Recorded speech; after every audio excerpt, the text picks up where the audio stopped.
আপনাদের অনেকের মনে প্রশ্ন, মুক্তিযুদ্ধ এখানে কেন এসেছে?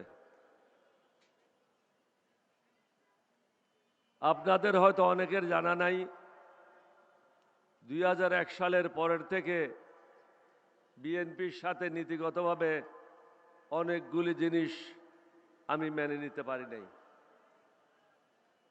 সারা জীবন আমি যুদ্ধ করেছি। 1971 সাল থেকে নিয়ে একজন ক্যাপ্টেন হিসাবে পাকিস্তানের বিরুদ্ধে সর্বপ্রথম বিদ্রোহ করেছিলাম। শহীদ রাষ্ট্রপতি জিয়াউর রহমানকে দেওয়ানহাট নামক জায়গা থেকে ফিরিয়ে নিয়ে এসেছিলাম।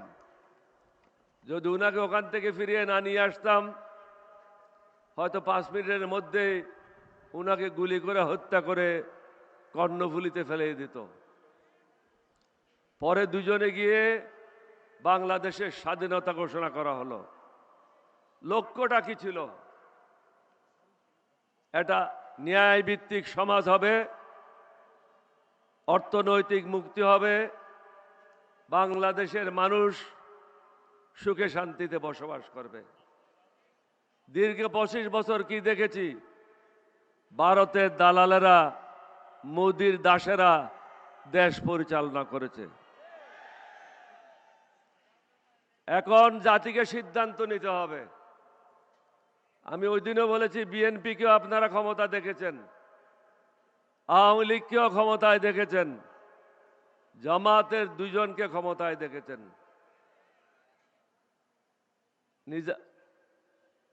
মুজাহিদ সাহেব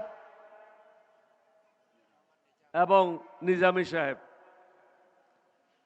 2008 সালে আমরা কয়েকজন ছাড়া, নিজামী সাহেব ছাড়া, আলী হাসান, মুজাহিদ ছাড়া বাকি সবাই দুর্নীতির দায়ে জেলে আবদ্ধ ছিল।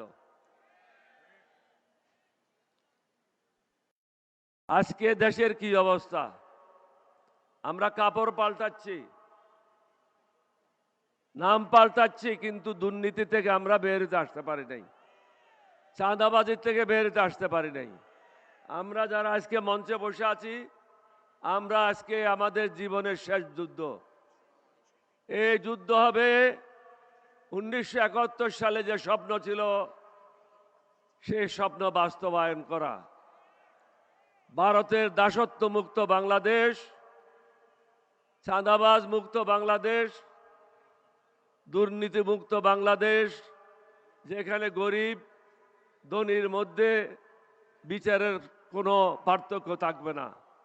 এখন একটা বড় লোক থানায় গেলে তাকে আদরের সম্বর্ধনা জানিয়ে ভিতরে নেওয়া হয়, গরিবকে বাইরে রাখা হয়, কারণ সমাজে ইনসাফ নাই।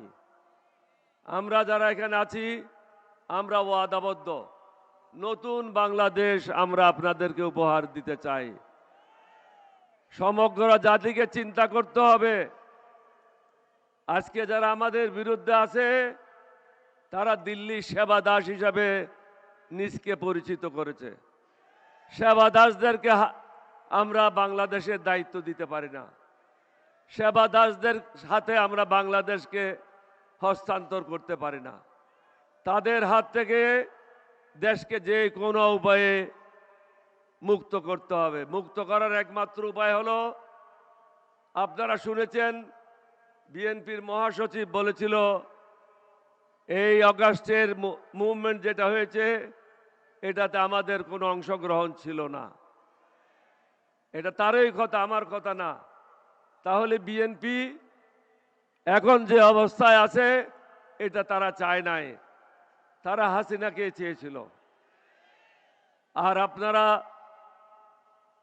1400-র উপরে শহীদ হয়ে নতুন বাংলাদেশের স্বপ্ন দেখেছিলেন। সেই স্বপ্ন বাস্তবায়ন করার জন্য প্রয়োজন ইনসাফের সমাজ।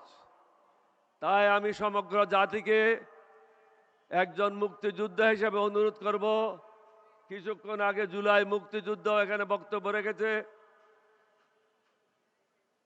একটু চিন্তা করেন, নামাজে যান, সেজদায় যান, নিজের বিবেককে জিজ্ঞাসা করেন, আবেগে কাজ করবেন না। মার্কা দেখে ভোট না দিয়ে কারা দেশের জন্য মঙ্গল করবে, আর কারা মোদির দালালি করবে এটা চিহ্নিত করেন।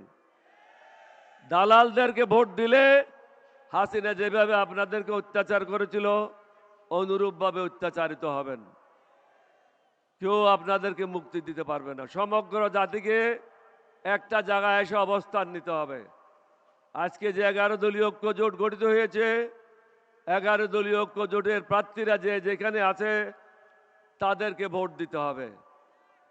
আমি ডক্টর আব্দুল মান্নান সাহেবকে বলবো আসেন, নাসির উদ্দিন পাটোয়ারিকে বলবো আসেন। দুইজন দুই পাশে, মুক্তিযোদ্ধা মধ্যখানে। জাতি দেখেন, এই জাতির সাথে যারা বেঈমানি করবে আল্লাহ তাদেরকে ক্ষমা করবে না। নিজের মঙ্গল নিজে করেন। 11 দলীয় জোটে যে যেখানে আছে তাদেরকে ভোট দান করে এই দেশকে চিরকালের জন্য মোদির সেবা দাসদের হাত থেকে মুক্ত করেন।